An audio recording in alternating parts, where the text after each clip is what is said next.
नमस्कार साथियों, आज की इस क्लास में हम लोग जो है भारतीय अर्थव्यवस्था को पूरा कंप्लीट पढ़ने वाले हैं इस एक क्लास के अंदर। ये क्लास आप लोगों के लिए काफ़ी इंपॉर्टेंट क्लास होने वाली है, तो पूरा वीडियो आप लोग एंड तक देखिए। चलिए करते हैं क्लास की शुरुआत। बात करते हैं सबसे पहले अर्थशास्त्र की। तो देखिए, जो मानव की आर्थिक गतिविधियां होती हैं उसी का अध्ययन जो है अर्थशास्त्र कहलाता है। मानव की आर्थिक गतिविधियों का अध्ययन ही अर्थशास्त्र कहा जाता है। बात करते हैं अगर हम लोग अर्थशास्त्र का पिता किसे कहा जाता है, तो यह जो है एडम स्मिथ को जो है फादर ऑफ इकोनॉमिक्स या अर्थशास्त्र का पिता कहा जाता है। अगर आपसे पूछा जाए कि बताइए वेल्थ ऑफ नेशंस पुस्तक के लेखक कौन है, तो देखिए जो वेल्थ ऑफ नेशंस बुक है इसको लिखा है एडम स्मिथ ने। ये एडम स्मिथ के द्वारा ही लिखी गई पुस्तक हो जाती है। आपसे पूछा जाए अर्थशास्त्र पुस्तक को किसने लिखा है, तो देखिए जो अर्थशास्त्र पुस्तक है यह लिखी गई है चाणक्य के द्वारा। चाणक्य ने अर्थशास्त्र पुस्तक को लिखा है। चाणक्य का अन्य नाम जो है कौटिल्य और विष्णुगुप्त भी है, तो इस चीज़ को भी आपको याद रखना है। नेक्स्ट आपसे पूछा जाए दास कैपिटल पुस्तक किसके द्वारा लिखी गई है, तो यह पुस्तक देखिए कार्ल मार्क्स के द्वारा लिखी है। कार्ल मार्क्स ने दास कैपिटल नाम से पुस्तक को लिखा है। नेक्स्ट अगर आपसे पूछा जाए poverty un British rule in India, poverty un British rule in India, यह बुक किसके द्वारा लिखी गई है, तो यह जो है भारत के जो ग्रैंड ओल्ड मैन हैं दादा भाई नेहरू जी, इनके द्वारा जो है यह पुस्तक लिखी गई है। चलिए अब हम लोग इसके बाद जो है बढ़ते हैं अपने अगले टॉपिक की ओर। देखिए बात किया जाए अगर अर्थशास्त्र की, तो देखिए अर्थशास्त्र को हम दो भागों में बांट सकते हैं। सबसे पहला भाग है माइक्रो इकोनॉमिक्स और दूसरा भाग है मैक्रो इकोनॉमिक्स। जो माइक्रो इकोनॉमिक्स है यह होता है सूक्ष्म अर्थव्यवस्था या सूक्ष्म अर्थशास्त्र, और जो मैक्रो इकोनॉमिक्स है यह जो है कहलाता है समष्टि अर्थशास्त्र। यहाँ पर आप लोग इसको थोड़ा सा करेक्ट कर लीजिएगा, यह इकोनॉमिक्स है तो यह कहलाएगा सूक्ष्म अर्थशास्त्र और समष्टि अर्थशास्त्र। तो देखिए नाम से ही पता चल गया है, सूक्ष्म अर्थशास्त्र का मतलब हो गया इसमें हम लोग जो है छोटे भाग का अध्ययन करेंगे।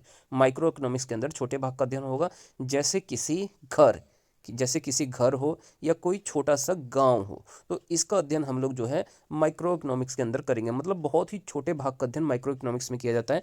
जबकि हम बात करें मैक्रो इकोनॉमिक्स की, तो इसमें बड़े भाग का अध्ययन किया जाता है, जैसे कोई राज्य हो या कोई देश हो, तो इसका अध्ययन हम लोग समष्टि अर्थशास्त्र के अंदर करते हैं। अगली चीज़ जो इंपॉर्टेंट है आपके एग्जाम के लिए पूछा जा सकता है कि बताइए फादर ऑफ माइक्रो इकोनॉमिक्स कौन कहलाते हैं, तो इनका नाम जो है एडम स्मिथ है। एडम स्मिथ जो है फादर ऑफ माइक्रो इकोनॉमिक्स कहलाते हैं, जबकि जॉन मेनार्ड किन्स यह जो है मैक्रो इकोनॉमिक्स के जनक माने जाते हैं। फादर ऑफ मैक्रो इकोनॉमिक्स समष्टि अर्थशास्त्र के जनक जॉन मेनार्ड किन्स कहे जाते हैं। तो ये दोनों पॉइंट आपको जो है बहुत ही अच्छे से पता होने जरूरी है। चलिए अब हम लोग बात करते हैं अगला हमारा जो टॉपिक है इसके अंदर अर्थव्यवस्था के प्रकार। तो देखिए अर्थव्यवस्था जो है टोटल तीन प्रकार की होती है। पूंजीवादी अर्थव्यवस्था जो कि हमारी कैपिटलिस्ट इकोनॉमी कहलाती है। इसके अलावा समाजवादी जो कि सोशलिस्ट इकोनॉमी होती है। और तीसरी मिश्रित अर्थव्यवस्था मिक्स्ड इकोनॉमी। तो अर्थव्यवस्था के टोटल तीन प्रकार होते हैं, पूंजीवादी अर्थव्यवस्था, समाजवादी और मिश्रित अर्थव्यवस्था। आइए एक एक करके इन तीनों को भी समझ लेते हैं। तो देखिए बात किया जाए सबसे पहले पूंजीवादी अर्थव्यवस्था की, तो इसमें जो है निजी स्वामित्व होता है। मतलब इसमें सभी रिस्पॉन्सिबिलिटी या सभी जिम्मेदारी जो है निजी स्वामित्व की होती है। नेक्स्ट बात करें इससे जुड़े हुए कुछ और इंपॉर्टेंट पॉइंट की, तो देखिए पूंजीवादी अर्थव्यवस्था आपको किस देश में देखने के लिए मिलेगा, तो यह मुख्य रूप से आपको जो है यूएसए अमेरिका देश के अंदर, फ्रांस और ब्रिटेन, यहाँ पर आपको पूंजीवादी अर्थव्यवस्था देखने के लिए मिल जाती है। और बात की जाए अगर पूंजीवादी अर्थव्यवस्था के जनक की, तो यह जो है एडम स्मिथ जो है पूंजीवादी अर्थव्यवस्था के जनक कहे जाते हैं। तो इस अर्थव्यवस्था के अंदर मुख्य रूप से क्या होता है, उद्योगपतियों या जो निजी स्वामित्व वाले वर्ग होते हैं इनका अर्थव्यवस्था में सबसे अधिक जो है हस्तक्षेप होता है। नेक्स्ट हम इसके बाद बात करें अगर हम समाजवादी अर्थव्यवस्था की, तो इसके अंदर इसमें सरकार का स्वामित्व होता है। मतलब इसके अंदर गवर्नमेंट जो है सबसे ज़्यादा हस्तक्षेप करती है समाजवादी अर्थव्यवस्था के अंदर। बात किया जाए किन देशों में जो है समाजवादी अर्थव्यवस्था लागू है, तो इसमें दो देशों के नाम आप लोग मुख्य रूप से याद कर सकते हैं, चीन और रूस। यहाँ पर जो है समाजवादी अर्थव्यवस्था है। अगर हम बात करें समाजवादी अर्थव्यवस्था के जनक की, तो कार्ल मार्क्स जो है समाजवादी अर्थव्यवस्था के जनक माने जाते हैं। नेक्स्ट इसके बाद जो है तीसरी और मोस्ट इंपोर्टेंट अर्थव्यवस्था हो जाती है मिश्रित अर्थव्यवस्था, जिसको हम लोग मिक्स्ड इकोनॉमी कहते हैं। तो इसमें सरकारी व निजी क्षेत्र का सह अस्तित्व होता है। देखिए ये परिभाषा आपको बहुत ही इंपॉर्टेंट एग्जाम के लिए है। अगर आपसे पूछा जाए मिश्रित अर्थव्यवस्था क्या होती है, तो ऐसी अर्थव्यवस्था जिसमें सरकारी व निजी क्षेत्र का सह अस्तित्व होता है वह मिश्रित अर्थव्यवस्था कहलाती है। बहुत बार परीक्षाओं में यह परिभाषा पूछी गई है। और मिश्रित अर्थव्यवस्था किस देश में लागू है, तो यह भारत देश में लागू है। तो अगर आपसे एग्जाम में पूछा जाए कि भारत में किस प्रकार की अर्थव्यवस्था है, तो भारत में मिश्रित अर्थव्यवस्था है। ये चीज़ आपको बहुत ही अच्छे से याद होनी जरूरी है। नेक्स्ट हम इसके बाद बात करते हैं बंद अर्थव्यवस्था या क्लोज्ड इकोनॉमी क्या है। तो देखिए, ऐसी अर्थव्यवस्था जहां पर कुछ आयात और निर्यात नहीं होता है वह जो है बंद अर्थव्यवस्था कहलाती है। मतलब ना तो कुछ भी आयात किया जाता है और न ही कुछ निर्यात किया जाता है। तो ऐसी अर्थव्यवस्था जो है बंद अर्थव्यवस्था या क्लोज्ड इकोनॉमी कहलाती है। और इसका उदाहरण अगर आपसे पूछा जाए तो उत्तरी कोरिया के अंदर क्लोज्ड इकोनॉमी देखने के लिए मिलती है, बंद अर्थव्यवस्था। इसी प्रकार अगला जो हमारा टॉपिक है यह है खुली अर्थव्यवस्था, ओपन इकोनॉमी। तो देखिए, ओपन इकोनॉमी क्या होती है? ऐसी अर्थव्यवस्था जहां पर आयात और निर्यात दोनों होता है। और इसका उदाहरण होता है भारत और अमेरिका देश, या दुनिया के और भी बहुत से देश हैं जहां पर खुली अर्थव्यवस्था है, मतलब वह आयात और निर्यात दोनों को ही करते हैं उपयोग। तो ओपन इकोनॉमी और हमने क्लोज्ड इकोनॉमी को यहाँ तक समझ लिए। आइए अब हम लोग बढ़ते हैं अपने अगले टॉपिक की ओर। यह हमारा अर्थव्यवस्था के क्षेत्र, सेक्टर ऑफ इकोनॉमी। तो देखिए, अर्थव्यवस्था के टोटल 3 क्षेत्र हैं, प्राथमिक क्षेत्र, द्वितीयक क्षेत्र और तृतीयक क्षेत्र। प्राइमरी सेक्टर, सेकेंडरी सेक्टर और टर्चरी सेक्टर। बात करते हैं सबसे पहले प्राथमिक क्षेत्र की। तो प्राथमिक क्षेत्र के अंदर सीधे प्राकृतिक संसाधन प्रयोग में लाए जाते हैं। जैसे हम बात करें कृषि की या वानिकी की, खनन, माइनिंग और मत्स्य पालन जो फिशरी होती है, तो ये सभी प्राथमिक क्षेत्र के अंदर आते हैं। और जो प्राथमिक क्षेत्र में कर्मचारी कार्य करते हैं, वर्कर होते हैं, इनको रेड कॉलर वर्कर कहा जाता है। रेड कॉलर वर्कर कहे जाते हैं प्राथमिक क्षेत्र में काम करने वाले जो श्रमिक होते हैं। नेक्स्ट हम इसके बाद बात करें द्वितीय क्षेत्र या सेकेंडरी सेक्टर की। तो यह प्राथमिक क्षेत्र पर पूरी तरह से जो है निर्भर होता है। बात करें कुछ प्रमुख द्वितीय क्षेत्र के उद्योगों की, तो इसके अंतर्गत मुख्य रूप से कपड़ा उद्योग, चीनी उद्योग और लौह इस्पात उद्योग आता है। तो ये सभी जो है द्वितीय क्षेत्र के अंतर्गत आते हैं। मुख्य रूप से उद्योग जो है जितने भी हैं यह सभी जो है आपके द्वितीय क्षेत्र के अंतर्गत आएंगे। नेक्स्ट हम इसके बाद बात करते हैं। देखिए, एक पॉइंट और आपको याद रखना है कि जो द्वितीय क्षेत्र में कार्यरत कर्मचारी होते हैं, वर्कर होते हैं, इनको ब्लू कॉलर जॉब वर्कर माना जाता है। यह ब्लू कॉलर जॉब वर्कर कहे जाते हैं। इसके बाद तीसरे क्षेत्र की बात करते हैं, तृतीय क्षेत्र की। तो इसमें वस्तु का उत्पादन नहीं होता है, इसमें सिर्फ सर्विस या सेवाएं आती हैं। जैसे बात करें हम लोग कौन कौन सी सर्विसेज इसके अंदर आती हैं तृतीय क्षेत्र के अंदर, रेलवे, बैंकिंग, दूरसंचार, परिवहन, ये सभी जो है सर्विसेज तृतीय सेक्टर के अंदर आती हैं। और बात करें अगर हम इसमें कार्य करने वाले वर्करों की, तो इनको वाइट कॉलर जॉब माना जाता है। यह सबसे जो है ज़्यादा प्रतिष्ठित जो है सेक्टर माना जाता है। चलिए अब हम लोग जो है इसमें आगे कुछ और इम्पोर्टेंट पॉइंट्स को समझ लेते हैं इन तीनों सेक्टर से जुड़े हुए। तो देखिए, बात किया जाए, अगर आपसे पूछा जाए राष्ट्रीय आय में सबसे कम योगदान किस क्षेत्र का होता है, तो राष्ट्रीय आय में सबसे कम योगदान प्राथमिक क्षेत्र अर्थात कृषि का होता है। इसी प्रकार अगर आपसे पूछा जाए राष्ट्रीय आय में जो देश की नेशनल इनकम है, इसमें सबसे अधिक योगदान जो है किस क्षेत्र का होता है, तो यह तृतीय क्षेत्र अर्थात सेवा क्षेत्र का सबसे अधिक योगदान होता है। इसके अलावा देखिए, अगला पॉइंट यह भी इंपॉर्टेंट है कि तृतीय क्षेत्र को सेवा क्षेत्र या सर्विस सेक्टर के नाम से भी जाना जाता है। ये हमने ऊपर जो है डिस्कस ऑलरेडी कर चुके हैं इसको। इसके अलावा कृषि जो है किस क्षेत्र में आता है, तो कृषि देखिए प्राथमिक क्षेत्र में आता है। यह भी हम पहले जो है पढ़ चुके हैं। चलिए अब हम लोग बढ़ते हैं अपने अगले टॉपिक की ओर। और जो हमारा अगला टॉपिक है यह है राष्ट्रीय आय, जिसको हम लोग नेशनल इनकम कहते हैं। तो देखिए, किसी भी अर्थव्यवस्था में एक वर्ष के दौरान उत्पादित अंतिम वस्तुओं तथा सेवाओं का मौद्रिक मूल्य राष्ट्रीय आय कहलाता है। तो देखिए, राष्ट्रीय आय क्या होता है? राष्ट्रीय आय होता है किसी भी अर्थव्यवस्था में एक वर्ष के दौरान उत्पादित अंतिम वस्तुओं तथा सेवाओं का मौद्रिक मूल्य। बात किया जाए अगर हम राष्ट्रीय आय की गणना की, तो देखिए, जो राष्ट्रीय आय की गणना है भारत में दो प्रकार से की जाती है। एक तो चालू कीमतों पर, दूसरा स्थिर कीमतों पर। राष्ट्रीय आय की गणना का अगर आपसे आधार वर्ष पूछा जाए, तो यह जो है वर्तमान समय में 2017-18 है। लेकिन पहले यह जो है राष्ट्रीय आय की गणना का आधार वर्ष 2011-12 होता था। इस चीज़ को भी आपको याद रखना है। बात किया जाए अगर प्रति व्यक्ति आय की, तो प्रति व्यक्ति आय कैसे निकाली जाती है? तो देखिए, जो प्रति व्यक्ति आय है, इसको निकालने के लिए हम लोग जो है राष्ट्रीय आय को जो है कुल जनसंख्या से भाग देते हैं। इस प्रकार से हम लोग जो है राष्ट्रीय आय की गणना के द्वारा प्रति व्यक्ति आय की भी गणना कर सकते हैं। तो प्रति व्यक्ति आय का क्या फॉर्मूला हो गया? राष्ट्रीय आय को कुल जनसंख्या से भाग दे दिया जाता है। अगर बात करें भारत में सर्वाधिक प्रति व्यक्ति आय किस राज्य की है, तो यह गोवा राज्य में जो है सर्वाधिक प्रति व्यक्ति आय है, और न्यूनतम प्रति व्यक्ति आय जो है भारत में है बिहार राज्य के अंदर। बिहार राज्य में जो है सबसे कम जो है आपको प्रति व्यक्ति आय देखने के लिए मिलती है। चलिए अब हम लोग बात करते हैं अगले पॉइंट। देखिए यहाँ पर राष्ट्रीय आय की गणना से संबंधित कुछ इंपॉर्टेंट क्वेश्चंस भी दिए गए हैं। जैसे बात करें भारत में सबसे पहले राष्ट्रीय आय या प्रति व्यक्ति आय की गणना का कार्य जो है दादा भाई नौरोजी ने जो है किया था। दादा भाई नौरोजी ने ही जो है भारत में सबसे पहले प्रति व्यक्ति आय की गणना करने का प्रयास किया था। उस समय जो है उन्होंने जो है जो राष्ट्रीय प्रति व्यक्ति आय की गणना की थी वह बताया था 20 रुपये जो है भारत की प्रति व्यक्ति आय है। और यह कब की बात है, तो यह 1867-68 में जो है दादा भाई नौरोजी ने इस राष्ट्रीय आय की गणना का कार्य किया था। नेक्स्ट हम बात करते हैं इसके बाद।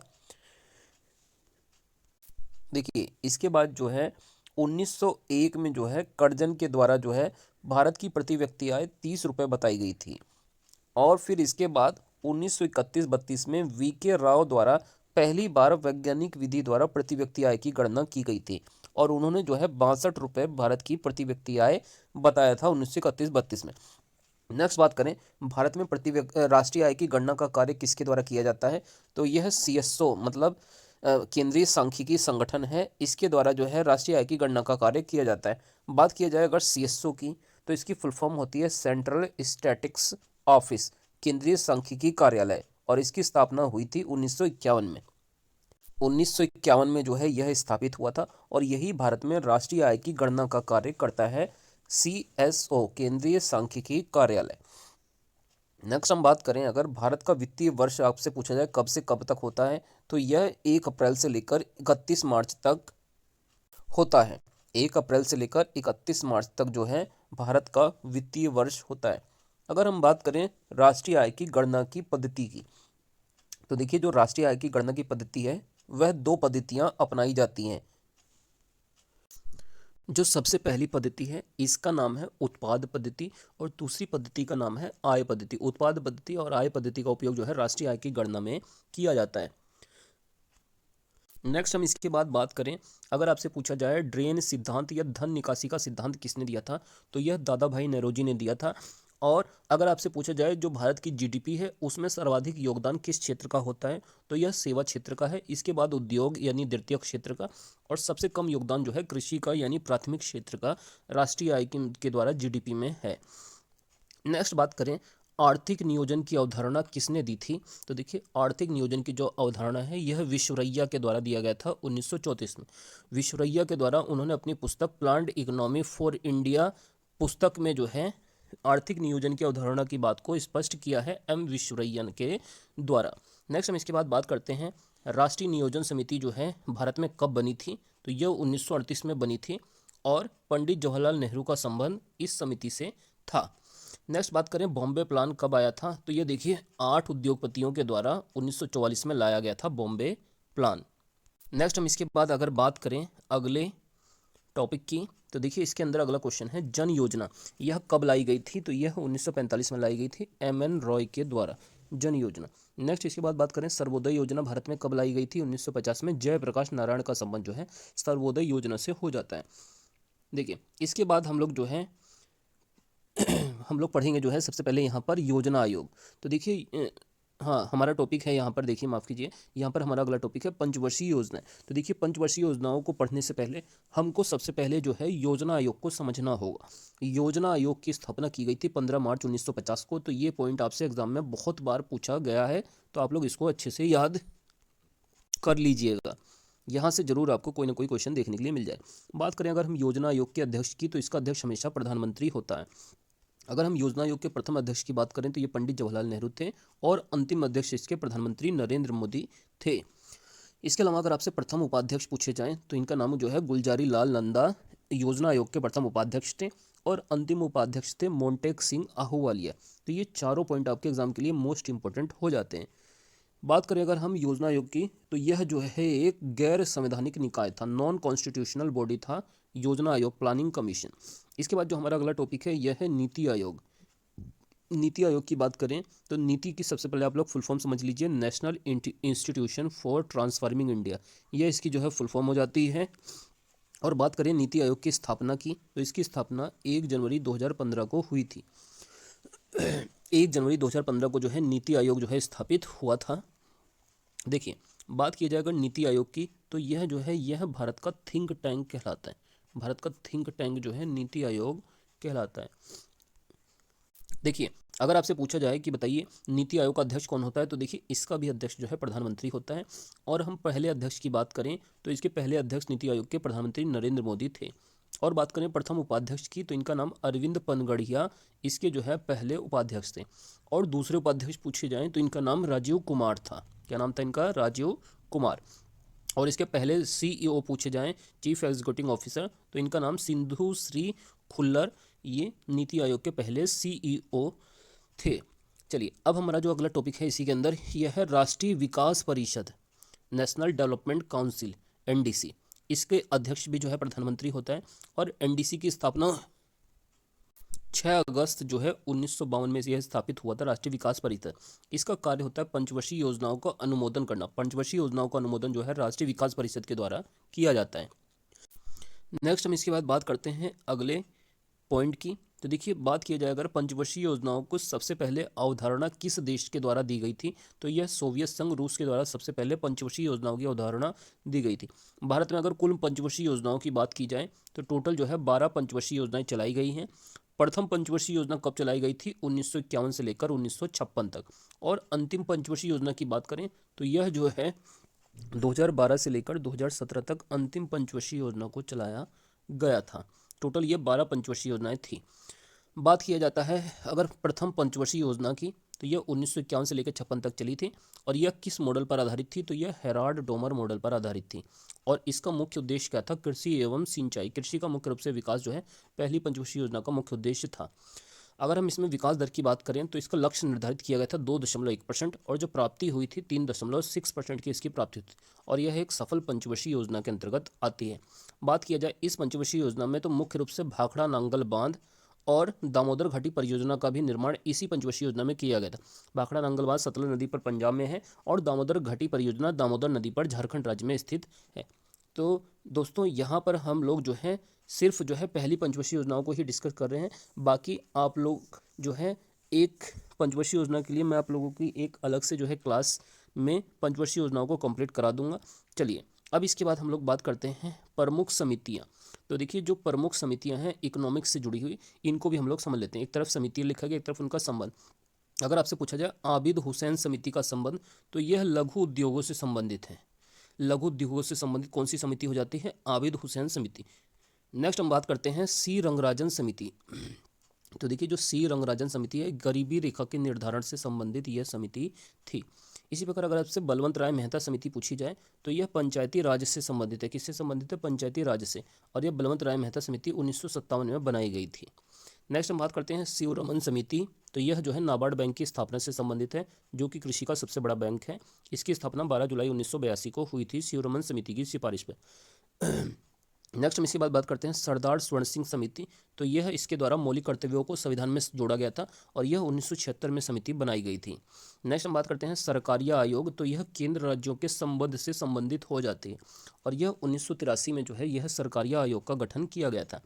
इसके बाद बात करते हैं जेवीपी समिति की। तो देखिए, जो जेवीपी समिति है यह 1947-48 में बनाई गई थी, और यह राज्यों के पुनर्गठन से संबंधित थी जेवीपी समिति। तो दोस्तों, यहाँ पर हमारा ये वाला भी टॉपिक कंप्लीट हो जाता है। अब हम लोग यहाँ पर जो है अपना अगला टॉपिक, जो कि हमारा है टैक्स। अब यहाँ पर हम लोग जो है टैक्स या कर को इस क्लास में पढ़ेंगे। तो सबसे पहले बात करें टैक्स क्या होता है, तो वह अतिरिक्त धन जो सरकार द्वारा आम जनता पर विभिन्न सेवाओं तथा वस्तुओं को उपयोग करने के कारण लगाया जाता है, टैक्स कहलाता है। मतलब सरकार क्या करती है, जो सेवाएं वहाँ के नागरिकों को देती है उसके बदले में कुछ धन लेती है, तो वही अतिरिक्त धन जो है टैक्स कहलाता है। बात की जाए टैक्स भारत के अंदर, तो टैक्स के दो प्रकार हैं, प्रत्यक्ष कर, अप्रत्यक्ष कर, डायरेक्ट टैक्स और इनडायरेक्ट टैक्स। आइए एक एक करके हम लोग इनको भी समझ लेते हैं। तो देखिए, सबसे पहले बात करेंगे डायरेक्ट टैक्स की। तो वह कर जो जिस व्यक्ति पर लगाया जाता है उसी से वसूला जाता है, डायरेक्ट टैक्स कहलाता है। इसे ट्रांसफर नहीं किया जा सकता है। जैसे बात करें कुछ प्रमुख टैक्सों की, तो इसमें जो है आयकर, इनकम टैक्स भी आता है डायरेक्ट टैक्स में, उपहार कर, भू राजस्व कर, निगम कर, कृषि कर, संपत्ति कर, और इसके अलावा मृत्यु कर और व्यवसाय कर, ये सभी टैक्स जो है डायरेक्ट टैक्स के अंदर आते हैं। इसको ट्रांसफर नहीं किया जा सकता।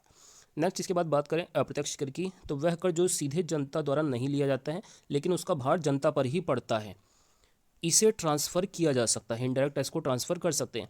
बात करें अगर प्रमुख इनडायरेक्ट टैक्स की, तो इसमें सबसे पहले आपको सेवा कर का नाम याद रखना है, सर्विस टैक्स, इसके अलावा टोल कर, टोल टैक्स, मनोरंजन कर, एंटरटेनमेंट टैक्स, स्टाम्प कर, सीमा कर, और इसके अलावा GST, good and service tax, बिक्री कर और उत्पाद कर। ये सभी जो है टैक्स जो है इनडायरेक्ट टैक्स के अंतर्गत आते हैं।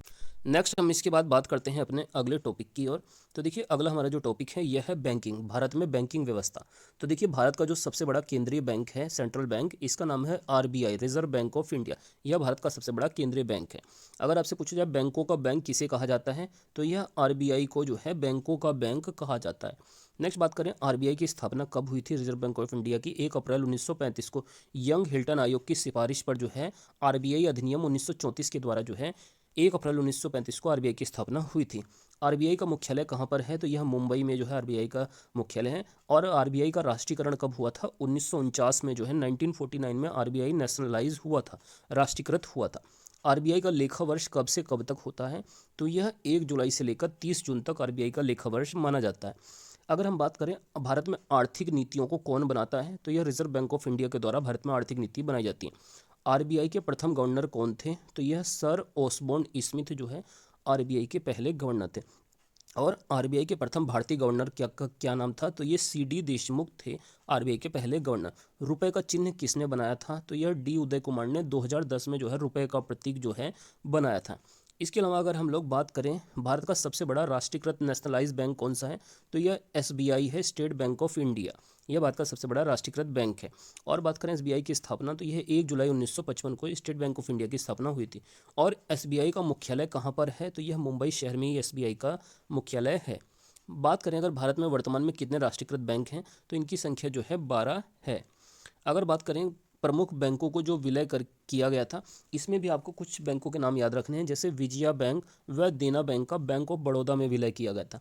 इसके अलावा ओरिएंटल बैंक ऑफ कॉमर्स, इसका विलय जो है पंजाब नेशनल बैंक में किया गया। और इसके साथ में यूनाइटेड बैंक ऑफ इंडिया, मतलब ओरिएंटल बैंक ऑफ कॉमर्स और यूनाइटेड बैंक ऑफ इंडिया, इन दोनों का विलय जो है पंजाब नेशनल बैंक में किया गया। इसके अलावा अगर हम बात करें इलाहाबाद बैंक की, तो इसका विलय जो है इंडियन बैंक में किया गया। और सिंडिकेट बैंक का विलय जो है केनरा बैंक में किया गया। नेक्स्ट बात करें आंध्रा बैंक व कॉरपोरेशन बैंक का विलय जो है यूनियन बैंक ऑफ इंडिया में किया गया था। तो ये कुछ बैंकों के विलय से संबंधित इंपॉर्टेंट पॉइंट्स थे, इनको भी आप परीक्षा में जाने से पहले एक बार देख सकते हैं। नेक्स्ट हम बात करते हैं इसके अलावा कुछ और इंपॉर्टेंट पॉइंट्स की बैंकों से जुड़े हुए। तो देखिए जो भारत का पहला बैंक था यह था बैंक ऑफ हिंदुस्तान, जो कि 1790 में खोला गया था। भारत का पहला व्यापारिक बैंक था जनरल बैंक ऑफ इंडिया, जो कि 1786 में स्थापित हुआ था। इसके अलावा अगर आपसे पूछा जाए प्रथम पूर्ण रूप से भारतीय बैंक कौन था, पंजाब नेशनल बैंक, इसकी स्थापना हुई थी 1894 में। बात किया जाए एसबीआई का पुराना नाम क्या था, तो यह इंपीरियल बैंक ऑफ इंडिया था और यह 1981 में स्थापित हुआ था। नेक्स्ट हम इसके बाद बात करें अगले प्रश्न की, पहली बार 14 बैंकों का राष्ट्रीयकरण कब हुआ था, तो यह जो है 17 जुलाई 1969 को जो है सबसे पहले 14 बैंकों का राष्ट्रीयकरण हुआ था। और दूसरी बार 6 बैंकों का राष्ट्रीयकरण कब हुआ था, तो यह 15 अप्रैल 1980 को। 2 बार अब तक जो है बैंकों का जो है सबसे पहले राष्ट्रीयकरण हुआ था, पहली बार और दूसरी बार अगर आपसे पूछा जाए कब कब हुआ था, तो पहली बार 14 बैंकों का हुआ था 1969 में और दूसरी बार 1980 में 6 बैंक। इस प्रकार पहले तक जो है भारत में 20 राष्ट्रीयकृत बैंक हुआ करते थे, लेकिन वर्तमान समय में इनकी संख्या हो चुकी है 12।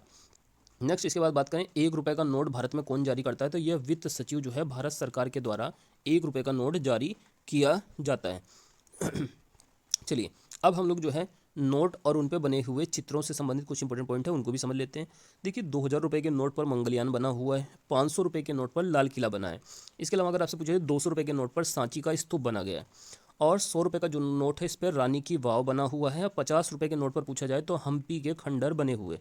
और 20 रुपये के नोट पर अगर पूछा जाए एलोरा की जो गुफाएं हैं इनका चित्र अंकित है।